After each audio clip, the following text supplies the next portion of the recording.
Nous sommes en train d'attendre un événement, mes frères et sœurs. Il fut un temps dans ce monde, les gens n'y croyaient pas. Mais aujourd'hui, si vous allez sur Internet, vous allez vous rendre compte que même les musulmans, même certains païens commencent à parler de la fin du monde. Ils commencent à parler de la venue de l'Antichrist. Pourquoi? Ils sont en train de se rendre compte d'une chose. La prophétie de la Bible est en train de s'accomplir. Apocalypse 13 nous parle de la marque de la bête. Apocalypse 13 nous parle de la marque 666. La Bible nous dit qu'après l'enlèvement, voici une chose qui va arriver sur la terre, la tribulation. Lorsque tous les enfants de Dieu seront enlevés, quand Jésus-Christ paraîtra dans les airs, la Bible nous dit, lorsqu'il paraîtra dans les airs, au son de la trompette de Dieu, à la voix de l'archange, les morts en Christ ressusciteront premièrement et les vivants seront changés et nous irons dans le ciel avec Jésus. Mais sur la terre, ceux qui resteront sur la terre, vous souffrirez parce que moi je ne serai pas là. Vous souffrirez. Sachez que si aujourd'hui les puissants des ténèbres n'opèrent pas avec toute la facilité, c'est parce que l'Église, qui est le sel de la terre, la lumière du monde, est en train de freiner l'apparition de la bête, l'apparition de l'Antichrist. L'Antichrist sera un homme politique. Ce sera le chef de toutes les nations de la terre. Lorsque vous voyez les nations commencer à s'unir de plus en plus, aujourd'hui tu as seulement un visa Schengen, tu te promènes dans toute l'Europe comme tu veux, comme si tous les pays étaient un seul pays. Le monde est en train de se préparer à avoir un seul président, à avoir un seul chef. Vous voyez, pendant que je suis ici, cette prédication que je donne ici à Port-au-Prince est suivie à Kinshasa au même moment. Le monde est devenu un seul village. Si quelqu'un veut savoir ce qui se passe ici, il va directement sur Internet. Il va voir ce qui se passe ici maintenant. Et la Bible nous dit que personne ne pourra vendre ni acheter sans avoir la marque de la bête. Comment est-il possible d'avoir un tel contrôle mondial pour empêcher d'acheter et de vendre si tu n'as pas une marque? Cela était impossible au temps de Paul, au temps de Jean. Mais en notre temps, cela peut se faire, d'empêcher à quelqu'un d'acheter et de vendre sans avoir une marque. Dernièrement, j'étais à l'aéroport et je devais payer un billet. Je prends de l'argent, je donne, on refuse. On dit non, pas l'argent. Je dis comment? Non, pas l'argent, il faut seulement la carte. Je prends une carte du Congo, je donne, elle ne passe pas. On me dit non, il faut que tu aies une autre carte. Je donne l'argent, ils ne veulent pas de l'argent, ils veulent une carte. Sans cette carte, je ne pouvais pas entrer dans l'avion. Sans cette carte, je ne pouvais pas entrer dans l'hôtel. Mais cela va évoluer encore plus. Les gens auront la marque, une puce dans la main droite ou sur le front. Et aujourd'hui, déjà, cela est en train de se préparer. Vous avez entendu de ce qui s'est passé aux États-Unis, où il y a des gens qui veulent implanter la puce RFID dans les mains des gens et sur le front. Et quand tu viens, on te reconnaît. Dedans, il y a ton passeport. Dedans, il y a ton compte en banque. Dedans, il y a ta carte de santé. Il y a tout dedans. Ce développement technologique, fibre optique, 5G, 4G, 6G, bientôt la 6G va venir. Ce n'est pas pour nous. Ce n'est pas pour qu'on prêche l'évangile, non. Ils sont en train de créer tout cela pour un contrôle mondial. Les hommes, autant de gens pouvaient douter de ce que Jean disait. Mais nous, non. Nous, on ne peut pas douter de cela. Nous avons cela au devant de nous, que bientôt, très bientôt, l'Antichrist va paraître. Le jour où Jésus reviendra, et il reviendra comme un voleur dans la nuit, sans prévenir. Quand l'Église sera enlevée, ceux qui se retrouveront sur la terre après l'enlèvement, vous souffrirez. Les démons vont se manifester comme jamais auparavant. L'Antichrist sera le plus grand magicien au monde, l'homme le plus possédé au monde. La Bible nous dit que le dragon lui donnera toute sa puissance. Jusqu'à présent, Satan n'a pas donné toute sa puissance à un seul magicien, mais à l'Antichrist, il donnera toute sa puissance, comme Dieu a donné toute sa puissance à Jésus. Est-ce que vous êtes capable de vivre dans ce monde-là, où tu ne peux pas acheter sans adorer Satan? Tu ne peux pas vendre sans adorer Satan. Parce que porter la marque de la bête, c'est adorer le diable. Comment vas-tu vendre? Comment vas-tu acheter? Déjà, il y a trop de tourments dans ce monde. Mais là, pour manger, tu dois être un sataniste. Tu dois être un occultiste. Tu dois devenir fils du diable. Et une fois que tu as la marque de la bête, Dieu ne te pardonnera plus jamais. Tu vas devenir comme un démon, condamné pour l'éternité. Rien que ces petites souffrances de ce temps-ci t'amènent à abandonner Dieu. Penses-tu que tu pourras résister devant la bête, devant l'Antichrist, devant sa technologie, devant son contrôle? Personne ne pourra échapper à son contrôle. Voyez aujourd'hui, tu as un téléphone, il se casse, tu perds tout dedans. Les photos, tu les perds. Tous tes contacts, tu les perds. Mais tu vas seulement sur iCloud. Tu tapes ça. Ça entre tout ce que tu avais mis dans l'ancien téléphone et directement mis dans ton nouveau téléphone. Pourquoi? Il contrôle tout. Il sait où tu habites. Il sait où tu es. Par ton téléphone, on sait où tu es. Ils savent que maintenant je suis en Haïti parce que mon téléphone leur dit que je suis ici. Pouvez-vous vivre dans ce monde-là? Mes frères, la solution par rapport à la tribulation qui arrive, c'est l'enlèvement. Je crois en l'enlèvement parce que Jésus a été enlevé. Je crois en l'enlèvement. Élie a été enlevé. Alléluia. Je crois en l'enlèvement. Enoch a été enlevé. Dieu a enlevé ces personnes afin de nous dire qu'il est capable d'enlever tous les hommes parce qu'il est le Tout-Puissant. Il y a des gens qui disent, est-ce que c'est possible? C'est possible. Si la tête de l'église a été enlevée, le corps aussi sera enlevé. Préparez-vous, préparez-vous. Le plus grand avion va venir, Jésus-Christ de Nazareth. Oh, merci Jésus. Si tu es mort dans l'eau, tu sortiras de l'eau. Si un lion t'a mangé, il te vomira. Si même le feu t'a brûlé, tu reprendras vie. Où que tu sois, la puissance de Dieu comme un aimant va t'attirer et nous monterons. Nous aurons le corps comme le corps des anges, capable de vaincre la pesanteur et la gravité. Bien-aimé, ne rate pas cette occasion. Et comment tu peux être enlevé? Tous les jours de ta vie, marche dans la sanctification. Tous les jours dans la sanctification. Tous les jours dans la sanctification. Tous les jours dans la sanctification. Ne dors jamais dans le péché. Ne dors jamais dans la rancune. Ne dors jamais dans la colère. Ne dors jamais dans un péché conscient. Jamais. Tous les jours, garde ta robe blanche. Que c'est dommage aujourd'hui. Les gens se préparent de tout leur cœur pour leur mariage. Il faut voir comment les gens préparent leur mariage. Que c'est dommage aujourd'hui. Les gens se préparent de tout leur cœur pour un voyage. Alors qu'il y a un grand voyage qui nous attend, l'enlèvement. Il y a un grand mariage qui nous attend, les noces de l'agneau. Un mariage qui fera 7 ans. 7 ans de fête. Pas 7 heures. 7 ans de fête. Un endroit où il ne faut pas être sur cette terre après l'enlèvement. Ne sois pas ici. Tu vois là? Ne sois pas là. Si l'église part, ne sois pas là.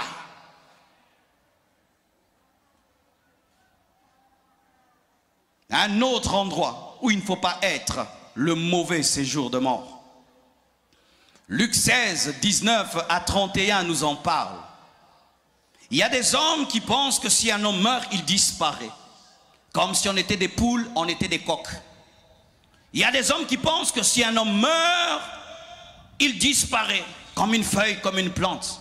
Mais c'est que ces hommes ne savent pas. c'est que lorsque Dieu a créé la plante, il ne m'a pas dit créons la plante à notre image, à notre ressemblance. C'est que quand Dieu a créé le cochon, il n'a pas dit créons le cochon à notre image, à notre ressemblance. Mais quand il voulait créer l'homme, il a dit créons l'homme à notre image, à notre ressemblance. Éternel comme nous, éternel comme nous. Ce qui fait que même si l'homme meurt, il ne meurt jamais. Pourquoi? Il était créé à l'image de Dieu et à sa ressemblance. Cela est à la fois une bénédiction, mais aussi une malédiction. Une bénédiction, si après ta mort, tu vas dans le paradis. Mais une malédiction, si après ta mort, tu vas dans le mauvais séjour de mort. Vaut mieux être un coq, mourir et disparaître, qu'être un homme, mourir, aller dans le mauvais séjour de mort. Je répète, cette parole te concerne toi aussi. Alléluia. Et alors, certains pensent que si l'homme meurt, il disparaît. Non, la Bible ne dit pas cela. Lorsque la Bible nous parle de l'homme riche et de Lazare, l'homme riche menait une bonne vie et il est mort. Lazare était pauvre et il est mort. Lorsque Lazare meurt, il va dans le bon séjour de mort qu'on appelle le sein d'Abraham ou le paradis. Mais l'homme riche meurt et il va dans le mauvais séjour de mort. L'homme riche n'est pas allé dans le mauvais séjour de mort parce qu'il était riche. Dieu n'est pas contre la richesse. La richesse est très bonne parce qu'elle te permet d'aider les gens et de servir Dieu. Son problème, c'est que sa richesse l'avait empêché de servir Dieu. Sa richesse l'avait empêché de croire en Dieu. Et j'aimerais parler à tous les riches qui sont ici. Mon frère, ma soeur, si le peu de billets que Dieu te donne sur cette terre te ferme les yeux, te remplit d'orgueil et de suffisance, de sorte que tu ne peux pas croire en Dieu, tu es l'homme le plus maudit de la terre. Car au lieu que ta richesse te pousse à adorer Dieu, à servir Dieu, ça te remplit d'orgueil et ça te ferme à Dieu. Pourquoi alors Dieu t'a donné tout cela? Pour que tu sois ingrat. Et cet homme, son confort, sa richesse, sa satisfaction dans le monde présent l'a empêché de voir qu'il y avait l'éternité.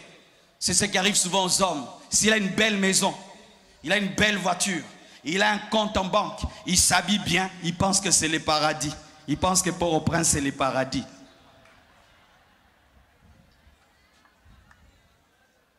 Il ne veut même pas qu'on parle de la mort. Non, la mort arrive. Que tu le veuilles ou pas, tu vieillis. Que tu le veuilles ou pas, tu vieillis. Et quand tu mourras, on t'appellera pauvre. Nous au Congo, quand quelqu'un meurt, on l'appelle pauvre, même s'il était milliardaire. Pourquoi? Parce que lorsqu'on enterre quelqu'un, il n'y a jamais un camion de déménagement qui accompagne le corbillard. Avez-vous déjà vu quelqu'un qui meurt et puis tous les documents de ses parcelles l'accompagnent? Toutes ses chaises et ses meubles l'accompagnent? Non. Il va avec une seule chemise, une seule veste. Et même cette veste-là n'est pas sa veste. Il meurt pauvre. Voici un endroit où il ne faut jamais être, l'enfer. Matthieu 18, verset 8 à 9 dit ceci. Si ta main ou ton pied est pour toi une occasion de chute, coupe-les et jette-les loin de toi. Mieux vaut pour toi entrer dans la vie boiteux ou manchot que d'avoir 2 pieds ou 2 mains et d'être jeté dans le feu éternel. Dites feu éternel. Et si ton œil est pour toi une occasion de chute, arrache-le et jette-le loin de toi. Mieux vaut pour toi entrer dans la vie n'ayant qu'un œil que d'avoir 2 yeux et d'être jeté dans le feu et dans la géhenne. Donne-moi l'amen. Qui dit ça? Jésus, l'amour de Dieu. Jésus, l'amour parfait, parle de l'enfer. Si c'était un apôtre, un pasteur, on allait dire, tu as un mauvais cœur, tu es méchant. Mais c'est Jésus qui dit que le feu éternel existe. C'est Jésus qui dit que si ton œil est une occasion de chute pour toi, enlève cet œil, coupe cette main. Vaut mieux entrer manchot au ciel que d'aller dans le feu éternel avec 2 mains. Qui dit ça? Jésus. Jésus qui n'a jamais menti. Jésus qui dit toujours en vérité dit à l'homme qu'il y a un endroit qu'on appelle feu éternel, qu'on appelle géhenne, enfer. S'il y a un endroit où il ne faut pas être, c'est l'enfer. Tous ceux qui se retrouveront dans le séjour de mort, le mauvais séjour de mort, au dernier jour, seront ressuscités et condamnés pour l'éternité dans le feu éternel. Car si ton nom n'est pas écrit dans le livre de vie et tu meurs sans Jésus, c'est fini. Après le séjour de mort, à la fin des temps, au jugement dernier, tu seras jeté dans le feu éternel. Mais ce qui est dommage, c'est que pendant que certains seront dans le feu éternel, il y aura des gens qui seront heureux dans la nouvelle Jérusalem céleste. Une ville pavée d'or, une ville qui n'est pas éclairée par la lumière de ce monde, mais qui est éclairée par la présence de Dieu. Une ville dans laquelle il n'y a pas de deuil, il n'y a pas de tentation, il n'y a pas le diable. Une ville dans laquelle on vit éternellement dans la joie et dans la félicité. Mes frères et sœurs, comment peux-tu rater la nouvelle Jérusalem céleste et finir en enfer? C'est lorsque tu entends un homme te prêcher comme je te prêche là, et tu le prends à la légère, et tu penses que tu es venu te détendre, te distraire, ou voir le pasteur en live. Je ne suis pas venu pour que vous me voyez en live. Je suis venu pour vous prêcher Jésus-Christ. C'est pourquoi je ne veux pas les photos. Oh, je veux prendre une photo avec toi. Je n'ai pas quitté Kinshasa pour que tu prennes une photo avec moi. J'ai quitté Kinshasa pour que tu prennes mon Jésus avec toi. Je ne suis pas une star de la télévision que tu es venu voir. Je suis un messager de la bonne nouvelle du salut en Jésus-Christ. Mon frère ne finit pas en enfer. Car en enfer, toutes les prières de repentance sont nulles et sans effet. En enfer, il y a une chanson. Si je savais, si j'avais entendu, si j'avais pris au sérieux ce qu'on m'avait dit, si j'avais écouté, si j'avais cru, si j'avais pris au sérieux. Un homme qui n'est jamais venu à l'église et qui finit en enfer n'est pas aussi condamnable qu'un homme comme toi qui écoute la parole sur internet, qui écoute la parole à l'église, qui a même des responsabilités à l'église, mais tu as une vie d'hypocrisie, tu as une double vie, tu as la vie de l'église et tu as une vie secrète. Il y a deux personnes en toi et là d'ailleurs tu as porté un masque.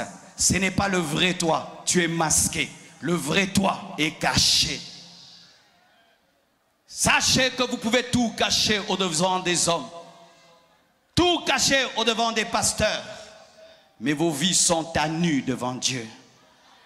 Et Dieu, pour l'éternité, ne nous juge pas en fonction des masques que nous portons, mais en fonction de ce que nous sommes vraiment. Et Tychus était au mauvais endroit, en train d'écouter Paul et en train d'écouter les bruits de l'extérieur. Et Tychus était dans la compromission, et Tychus était mal placé. Et à cause du fait qu'il était mal placé, il finit par tomber, par mourir. Mais Paul est venu pour l'aider. Et moi je suis venu, avant même que tu tombes de ta fenêtre, pour te dire, quitte la fenêtre, quitte la fenêtre, quitte le lieu où tu es. Donne ta vie à Jésus pour de vrai, pas comme un religieux dans une récitation. Donne-lui réellement ton cœur. Répands-toi de tes péchés. Invite-le dans ta vie. Et la puissance du Saint-Esprit va opérer.